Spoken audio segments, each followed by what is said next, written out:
When I first actually started doing that, working on the program years ago, I thought it was actually a fabulous idea, and it's always kind of nice to come back to it. But over the years, I've actually started to have some real concerns about the program. And so what I'm going to hope to do today, though, is tell you a little bit about, in theory, how these programs work, some of the experiments that are going on. I'll take you back to the MINCOM experiment in Manitoba and some of the findings out of that. And finally, where I want to spend the most time is to tell you the pros and the cons of such a program, so that by the time you leave here today, you'll have a good understanding of those issues what those programs actually mean. And finally, actually, what I'll do, because as I've said, I've become a little less positive about the idea of a GAI. I'll suggest, in fact, some ways I think are perhaps better ways of dealing with what I think is a very looming crisis in the labor market. So, with no more ado, I'll take you through a few things here. So yes, GAI is very much suddenly in the news again. Conrad Black actually had a national column where he was talking about debating. He was actually opposed to the idea. And along with Janice McKinnon, who was actually a former NDP finance minister in Saskatchewan. But on the other hand, they were debating with Hugh Segal, a longtime Tory in Canada, senator, and Paul Begala, who is a Democrat in the United States. He's on TV quite often. If you watch CNN, you'll see him there. So they had a debate about it.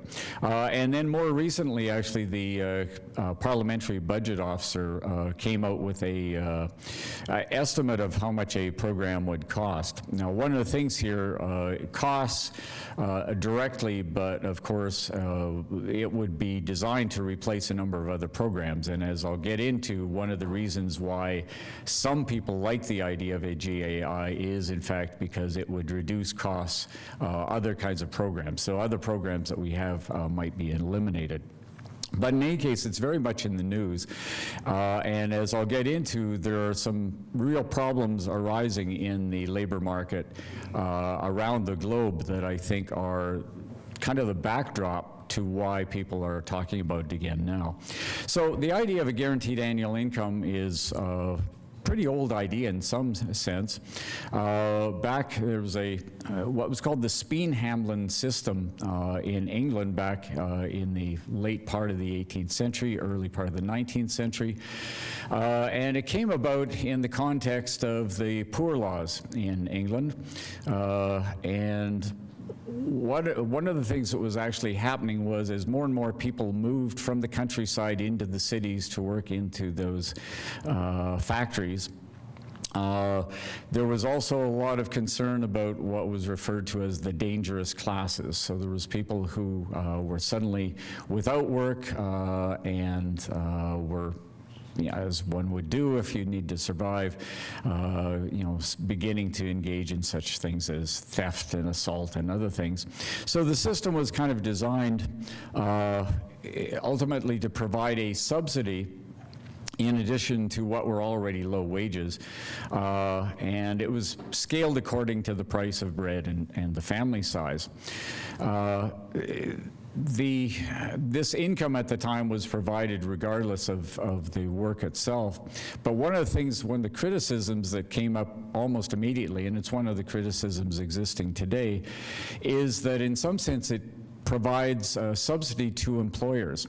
And so there's no incentive for employers to actually raise the wages of their workers. So what you have is then, in a capitalist system, the state subsidizing capitalists so they can make more money, which seems kind of an odd way to actually do it, and is again a fairly pronounced negative in terms of these programs. One of the things it's hard to talk about guaranteed annual income programs separate from a whole series of other programs we have, most particularly such things as social allowance. One of the ways that we've done our rewarded people or given them money in this form has been that there's always had to been an incentive that work is we view more important than non-work. And so to work means that you are going to get a little bit more money than people who are not working at all. And the way we've run social programs for now going on 200 years is that we play off the abjectly poor against the people who are just a little less poor, the working poor versus the non-working poor. And again, I think this is actually problematic in terms of social policy. It, as I said, is an old idea that has been recently revived in a lot of instances. A lot of experiments are going on. Ontario, of course, in the midst of a provincial election, they had launched last year, I believe, a program, a pilot project in Hamilton and Thunder Bay. Finland has been engaged in this program as well, an experiment. There's also been some ideas about bringing about such a program or experimenting with it in the Netherlands. And finally, there's experiments going on in Kenya, Uganda, California, Scotland, and India. And it was my pleasure, actually, about 3 years ago now, Parkland Institute, who hold our annual conference every November, we brought in Guy Standing, who is a well-known economist, worked with the International Labor Organization, and Guy is very favorable to the idea of a guaranteed annual income. And there's an organization internationally of people who are looking at this idea. And so they've experimented on in India, in one of the northwestern states there. And there are some positives that have come out of this. One of the most positive things, as Guy Standing was telling me, is that it seems actually to have had a really beneficial effect on women. Particularly, it's kind of a liberating thing in terms of gender relations in that province. So I'm not saying there aren't some potentially good things, but there are also some negatives we should pay attention to. The main point is this is an idea that seems to be springing up all around the world. So again, you have to ask the question, what is it that in this time and place, at a time when globalization is in some crisis, why is it that people are interested in this? And again, to cut to the chase, I suggest it's because a lot of people are aware of the fact we're on the verge of a major crisis of work, where machines are going to be replacing people like crazy, and unemployment rates are going to be high, and just as in the late 18th century in England, some people became very concerned about the dangerous classes and about people rioting in the streets who had no money and no employment and no chance of employment. So a lot of people are looking at it as a political mechanism in that context.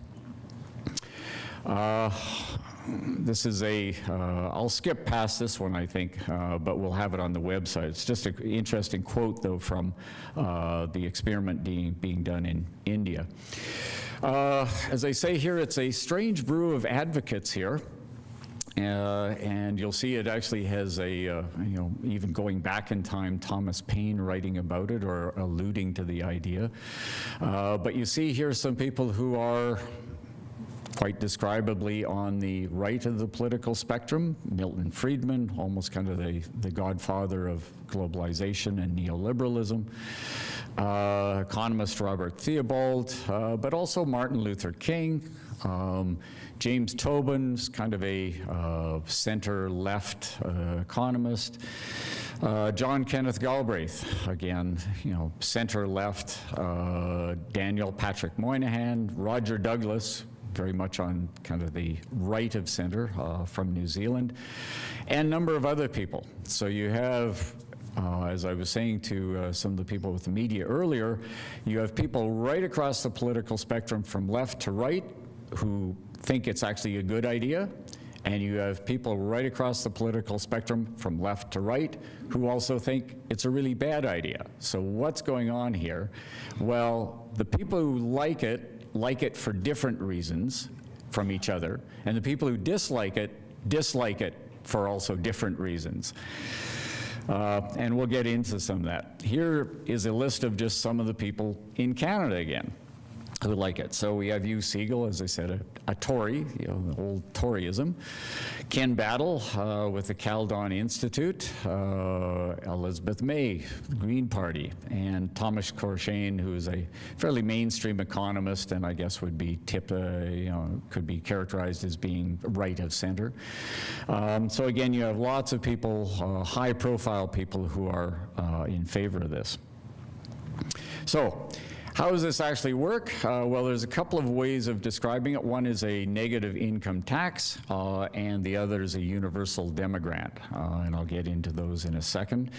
They are designed as being universal and unconditional. This is one of the positives of it, as a lot of supporters will say. It's not means tested. So a lot of the way we actually run, for example, social allowance programs is there's a lot of intrusion on the part of government asking people, you know, what did you earn?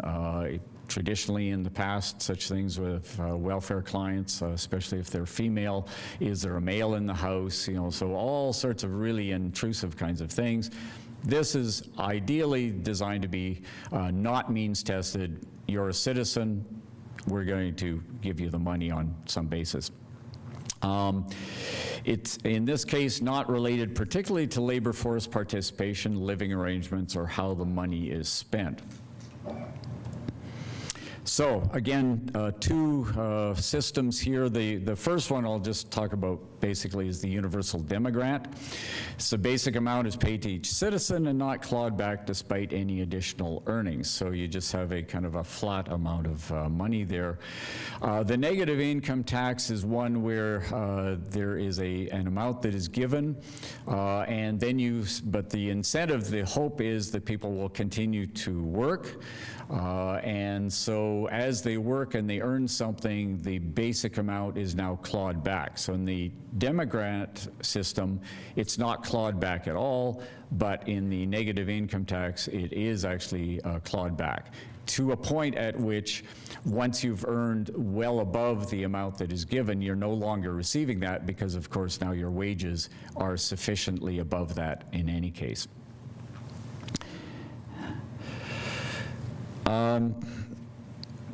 The GAI in Canada, the way it came about actually out of a lot of concerns in the 1960s. A lot of programs, there was a lot of experiments, a lot of commissions. A very Canadian thing, let's strike a commission. There were a lot of things like that went on at that time. There was very activist government. There was the idea that government could go out there and design various social programs that would work for people. And so out of this, there was finally a federal working paper on Social Security in 1973. And it was in this context, there was a lot of discussions going on between provinces and the federal government. And finally, it was decided that there would be an experiment conducted in Manitoba. The government at the time in Manitoba was Premier Ed Schreier of the NDP. He was favorable to the idea. The NDP was certainly favorable. The federal government, of course, was the Liberal government of Pierre Trudeau. And the two of them came together on the idea of conducting this experiment. Now, a key thing to recognize here is that when this experiment was conducted, it had already been run many times in the United States. I believe it was in Washington and in New Jersey they had done this experiment. And the results of those experiments were, and this was a key point, that there was no work disincentive. The people who received the money did not show any inclination to work less. And that was a key thing in terms of selling it to people if we're going to do it. And in fact, the idea for conducting the experiment was that we'll run the experiment, but we already know the results, and based on that, we will be able to sell it to Canadians that this is a program we should actually adopt. Many of the people who came up to assist in the experiment were in fact American academics who had worked on the original programs in the United States, and so they assisted in the setting up of the design features of the program. So the result was the Mincome Manitoba experiment, which basically ran from 1974 to 79.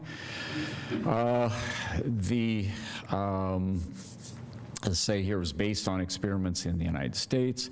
It was, and it's a monumental achievement, it was the largest social science experiment ever conducted in Canada. I believe that's safe to say it probably still is. There was a quite large stratified sample for those who are interested in the methodology of this, and from that then they cut it back because the experiment involved looking at certain populations. So you wanted it in terms of like the demographics, the family structure, age, et cetera.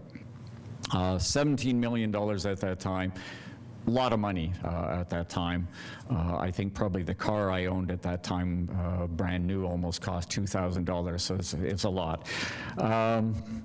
This, I throw in just for down a trip down memory lane, this is actually the building it operated out of in Dauphin, Manitoba. It still exists. Every once in a while when I'm back to visit with relatives out there, I pop by just for a trip down memory lane. It was converted from some kind of factory at that time, and it's gone back to some kind of service, agricultural implements or something, I suspect, again. Main sites for the MinCom experiment, Dauphin, Winnipeg, Swan River, Neepawa, and Minnedosa. The main site was Dauphin, and this was where the information was by and large collected. Researchers would go out, interviewers, to the other sites, bring back the material. It would be coded. This too is a trip down memory lane, remembering how we had these computer cards and punching things in and everything else. It would go off to Winnipeg, where it would be, that's where the final entry into computer systems would go on, computers that were at least as big as this entire building. So it ran for roughly 5 years. They gathered an incredible amount of data.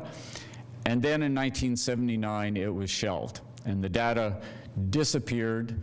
And over the years, I have to say, I kept thinking, wow, we collected all that stuff. Shame nothing actually really came out of it. But the politics had changed. In 1974, all three of the major federal parties had agreed that this was a good idea to go ahead with. They agreed again for different reasons. But they were all in favor of it. But by 1979, Canada was in a period of economic recession and restructuring, and the capacity to sell it to people as a program that would work, politically, people just said we can't do it. And particularly the Conservatives at that time had really changed. So it was shelved. And the material from it actually ended up disappearing for a long period of time, all of those wonderful coding sheets, until, I'll skip by the income levels and taxation rates here, I think. And a little bit of, I'll tell you just a little bit about the survey. 250 pages. This actually went beyond just the finances of it. It actually had some really interesting questions about how did you spend your leisure time. One of the things the researchers became interested in was would having more money actually change the family dynamics? Would people spend more time playing with their kids? What were kind of the social benefits of this kind of program? So there was a lot of data that was collected repeatedly out of the same sample over all these years. Very elaborate kind of program. Ultimately, there was no final program or report that was ever issued. It was just simply shelved. There was a couple of academic reports came out, Hum and Simpson's mentioned here. But then finally, a few years ago, and this brings it up to the present time, Dr. Evelyn Forget at the University of Manitoba. She works primarily in the health area. And she found all this material. My understanding, it was all stuck in a bunch of boxes in a airport hangar in Winnipeg, and she managed to track it down, and they took the stuff and then got the money to actually put it through modern computer systems where you can actually do much more elaborate things now with computers. You can cross-tab and do correlations, all kinds of stuff. The other interesting thing she did with it was she then brought together the original MinCom data with the health records data in Dauphin, Manitoba and area at that time. And what she found out of that, and this is an exciting and positive result out of it, found that the residents tended to be healthier, had fewer accidents and injuries, and so versus those people who were not on the program. There was a slight decrease in births in Dauphin. This may or may not have been related to the fact that some women now entered into the workforce who may not have otherwise. There was a really interesting finding in the increase in staying in school among teenagers. So a lot of teenagers who may have felt that they had to go into the workforce early to help support the family now stayed in the workforce, so or stayed in school and got their education. So there were some interesting and generative kind of things came out of it. I've already talked a little bit about what actually happened here, the crisis, stagflation, etc. There was also kind of a general reduced faith in government at that time, which I think is still with us. And other solutions came along that were suggested during the 1980s and afterwards, largely neoliberal in form. Finally, as I say, why is it returned? Well, I think it's really returned because of the fear of mass unemployment. So let's cut quickly to the pros and cons here. The pros. Reduces other social costs. So this is, we amalgamate programs and then it's going to save us money as taxpayers. Objectivity in determining eligibility and benefits. Objectivity meaning actually really there's no kind of means testing, nothing subjective about who gets it.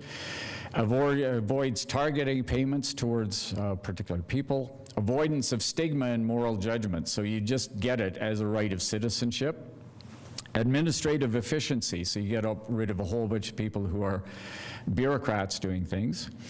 Having money in your pocket may allow spouses to leave bad marriages. So in the past, if lack of money was the reason you stayed in a bad marriage, well, now you'd be not have that as a reason. The argument is it enhances personal freedom. And finally, enhances the right of citizenship, not bureaucratic decision-making. So you get it as a citizen, not because some bureaucrat is, again, interfering in the process. The cons of it, financial costs. The budget officer has pointed out it could be expensive. Creates work and disincentives. This one actually has been, is an argument, but it's not a very good argument. We never actually found, and the reason is because in fact the amount of money given people is so low that you're always still better off to work anyway. So that's not a great reason, but there are better ones. Subsidizes low-wage employers. That's to me a fairly serious criticism. There is a problem of who sets the basic income level, and is it inflation protected? So that you can well imagine this program, however you set it, is going to be set at such a low level, and it's never going to be indexed, and people will just continue to fall behind because that's what happens with all these kinds of social programs. It actually increases state control. Rather than liberating people from either the state or the market, it actually does both. You're essentially trapped in this. It's actually a poor substitute for active labor policy. Such as, let's create better jobs out there. Let's redistribute the hours of work. One of my solutions, as I've talked about for the last couple of years, is we need to work away from the 37.5-hour work week. We should be thinking about 30 or 25-hour work weeks. If there are people who aren't employed, we have to start thinking how to redistribute the work and the profits of all the wonderful machinery that is going to come on to displace people. Finally, we also have to reconceptualize even what work is, right? We have to not think that we as human beings are tied to work, but how are we tied to each other as human beings? It may actually, another criticism, strengthen traditional gender norms, as some women may leave the labor force, but again, these would be people in fairly low opportunity jobs anyway. And finally, as I say, it doesn't free workers from market forces. In fact, they're more tied than ever to market forces. It's just that you're unemployed, we give you some money, be happy about it, except it's such a low amount of money that you now feel like you should go in to get some amount more of money at some really badly paying job. Other problems with GAI, there are so many variations of it that need to be explored. The basic income levels and taxation levels that I haven't really dealt with here, but is a problem. And finally, there's the issue, and this is why so many people dispute why they like or don't like it. There's various competing aims here. There's poverty reduction, there's administrative efficiency, this is why Milton Friedman liked it, or economic adjustment. Is it to kind of transition us into something else again? And I'll finish off with those citations. So my final comment is, yes, I understand why a lot of people like it, a lot of people who are socially concerned about dealing with issues of poverty and low wages, et cetera, but I think there's actually better ways to think about how we deal with the working poor, and at the same time also thinking about those people who are still outside of the labor force. But this requires a kind of reconception of our social policies as a whole, and I think a reconception of what we actually mean by work. We need to really think about what is work, especially in the 21st century, as automation begins to kick in. So thank you very much. Enjoy your lunch, and I look forward to your questions afterwards.